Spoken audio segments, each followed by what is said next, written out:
Hello, good evening mga ka-perks. So, magmanihan na sa takaron. So, this time around, akong imanihan is 100 pesos. So, sorry kayo ha, kay 101 ron. So, muna ako ibutang sa plastic niya. At the same time, sorry kayo sa buho kay ikan mig dog basketball niya. Sakto ron kay way tao rin, way mga estudyante. So, muna ni mga ka-perks, ako ibutang diri para di siya mahugaw. So, then tanaw diri mga ka-perks.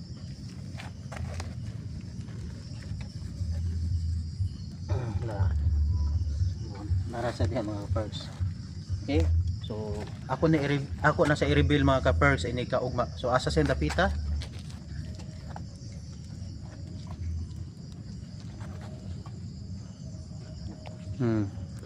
So, muna mga ka-perks ha, ang shop.